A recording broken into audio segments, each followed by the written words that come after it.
When the final survivors returned from Battle of Thermopylae, they did not return as heroes. They returned as warnings, dust-covered, exhausted, half-starved. Some carried wounds that would never fully heal.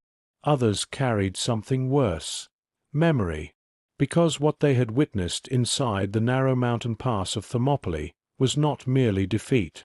It was annihilation, the kind that changes civilizations. Across Greece, rumors had already spread ahead of them.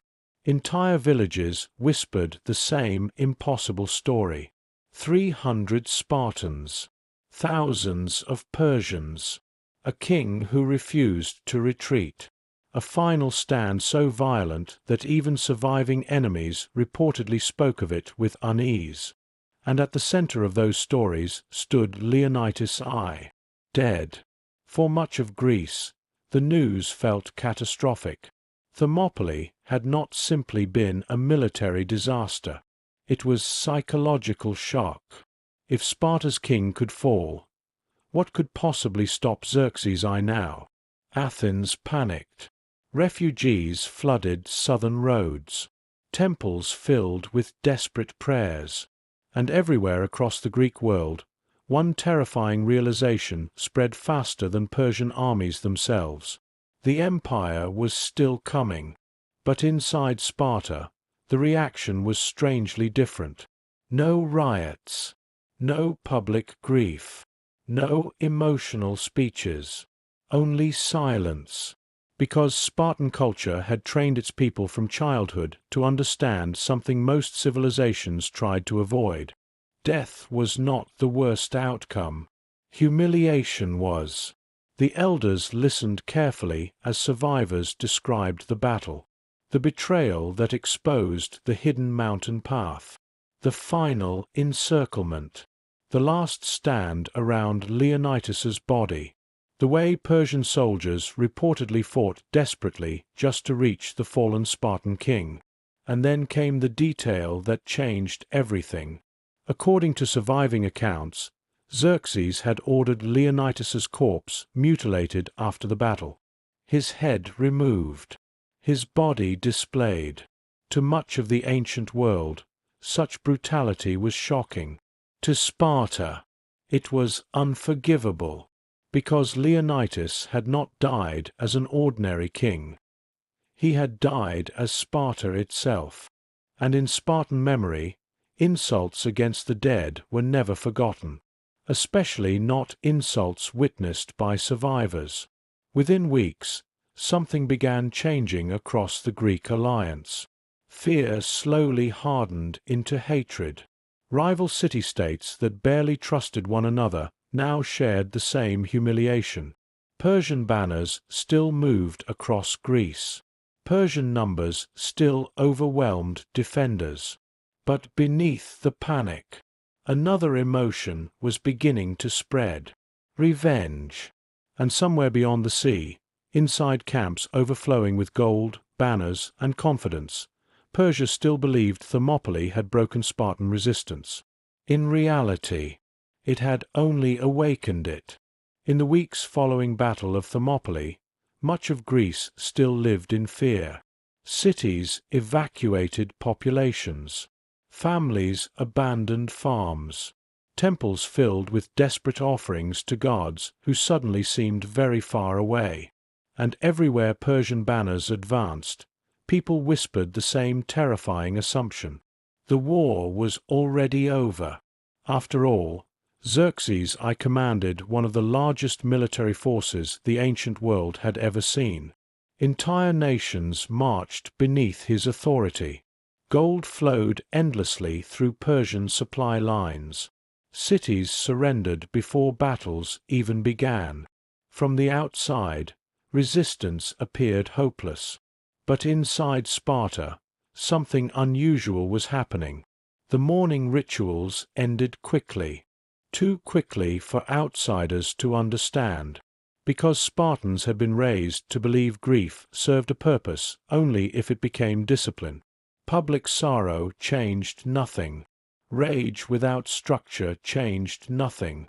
Victory did. And now, for the first time since Leonidas's death, Spartan commanders began speaking openly about something larger than survival. Retaliation. Not symbolic retaliation. Not desperate defense. Destruction. The surviving warriors of Thermopylae became living reminders of unfinished business. Young Spartans gathered around them, listening to details repeated again and again. The narrow pass, the arrows darkening the sky, the final circle around Leonidas' eye, the moment Persian soldiers overwhelmed the defenders through sheer numbers. But among all those stories, one detail spread faster than the others. Xerxes had touched the body. In Sparta, that mattered, because Spartans did not merely worship strength. They worshipped memory, and memory demanded repayment. Meanwhile, Persia pushed deeper into Greece. Athens burned. Smoke covered temples and marketplaces once considered untouchable. Refugees crowded southern roads carrying whatever they could save. To Persian commanders, these victories confirmed everything they already believed. Greek resistance was collapsing. What they failed to understand was this: Sparta becomes most dangerous after humiliation. Across the Peloponnese, alliances strengthened quietly. Supply routes were reorganized. Naval coordination improved. Spartan discipline began spreading through the fractured Greek coalition like iron reinforcing weakened stone. Even rivals who distrusted Sparta now understood something uncomfortable. Without Spartan resistance, there might soon be no Greece left to defend, and somewhere inside Persian camps, victory itself began creating weakness. Soldiers celebrated too early. Commanders underestimated what remained of Greek morale.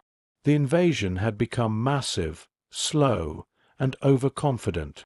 Exactly the kind of enemy Sparta preferred. Then came the first whispers of a final confrontation, a place where Persia's overwhelming numbers would no longer guarantee control, a battlefield where discipline might matter more than size. And as Greek forces slowly gathered for what history would remember as Battle of Plataea, one truth united nearly everyone marching toward it. This was no longer just war. For Sparta, it had become revenge. By the summer of 479 BC, the invading forces of Persian Empire still appeared unstoppable. Even after months of warfare, Persian numbers remained overwhelming. Their camps stretched across open land like moving cities. Cavalry patrols controlled roads and water routes. Wealth, supplies, and manpower still flowed from territories far beyond Greece itself. To Persian commanders, the campaign had become a matter of time. Greece was exhausted, its cities divided, its people terrified. And after the destruction of Athens, many Persians believed the psychological victory had already been achieved.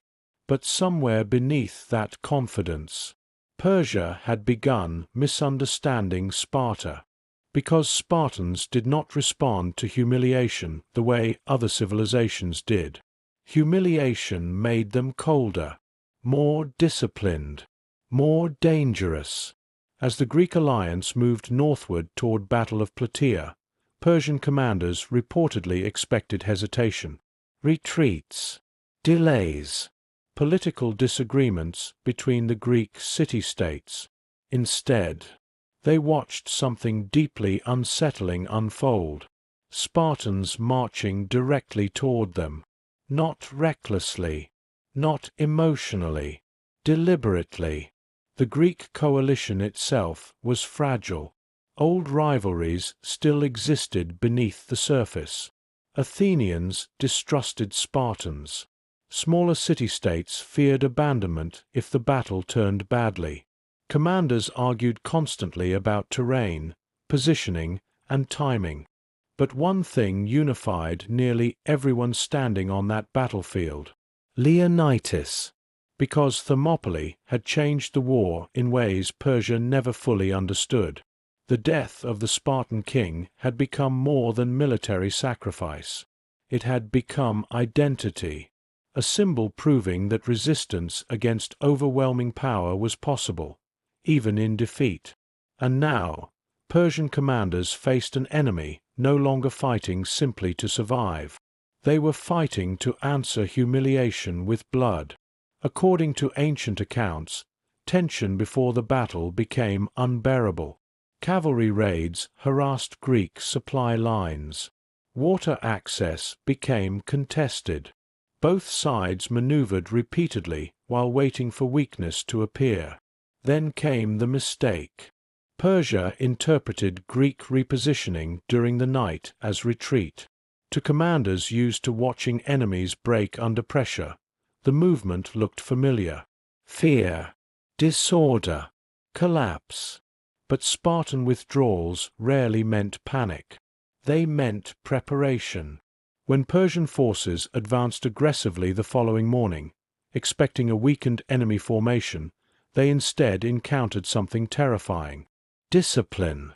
The Spartan line did not shatter. It absorbed impact. Shields locked together. Spears moved in rhythm. And unlike many previous opponents Persia had crushed through numbers alone, these soldiers did not fear dying. That changed everything, because once an army stops fearing death, it becomes very difficult to intimidate. As battle spread across the plain, Persian confidence began collapsing faster than their formations. Greek resistance hardened instead of weakening. Spartan pressure intensified. Confusion spread through Persian ranks as elite warriors who had expected another frightened retreat suddenly found themselves trapped in brutal close combat against enemies fighting with terrifying focus. And somewhere inside the chaos of Plataea, Sparta finally began collecting the revenge it had carried since Thermopylae. Once the fighting at Battle of Plataea turned into close combat, the advantage Persia had relied on for years began disappearing almost immediately. Numbers mattered less. Archers mattered less. Fear mattered less. Because the battlefield had become compressed, violent, and personal, the exact kind of fighting Sparta had prepared its warriors for since childhood. Persian commanders quickly realized something had gone wrong. The Greeks were not collapsing. The Spartans were advancing. Slowly, relentlessly. Shield against shield, spear against spear, the Spartan line moved forward with terrifying discipline. Persian infantry attempted repeated assaults, but unlike armies used to intimidation and maneuver warfare, Spartans thrived inside brutal proximity. Every movement had been trained thousands of times. Every formation adjustment happened almost instinctively, and beneath all of it lived memory. Thermopylae. Ancient writers later described the Spartans fighting with unusual intensity during the battle. Not reckless rage. Something colder, more controlled, as if the humiliation of Leonidas's death had transformed into collective purpose. Some historians believe that is exactly what happened, because for Sparta, this battle was not simply strategic. It was sacred. Meanwhile, inside Persian ranks, confidence began turning into confusion. Soldiers who had marched across Greece expecting inevitable victory now watched elite formations buckle beneath coordinated Greek pressure. Officers shouted conflicting commands. Cavalry struggled to maneuver effectively. Dust, blood, and collapsing communication spread chaos faster than enemy weapons. And somewhere amid the confusion stood Mardonius, Persia's leading commander in Greece. For years, Mardonius had believed Greek resistance could eventually be broken through pressure, scale, and exhaustion. At Plataea, he discovered the opposite. Pressure had hardened them, especially Sparta. According to several accounts, the death of Mardonius became the turning point of the battle. Once word spread through Persian forces that one of their most powerful commanders had fallen, panic moved rapidly through sections of the army. Not fear of defeat alone, fear of collapse. And collapsing armies rarely retreat cleanly. They disintegrate. Greek forces pressed harder. Spartans drove forward through abandoned shields, broken formations, and fleeing soldiers.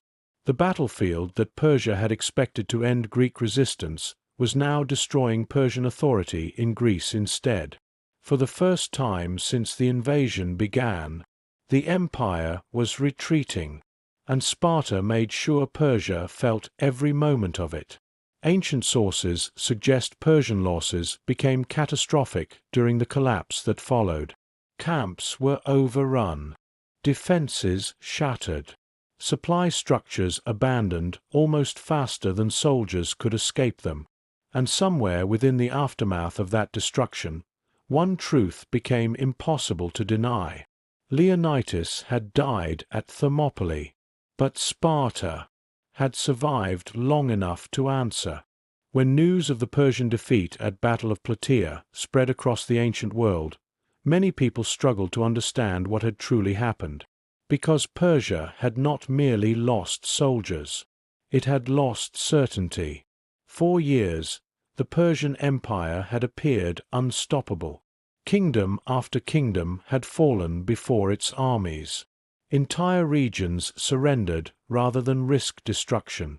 Its wealth, manpower, and political reach dwarfed anything the divided Greek city-states could normally oppose.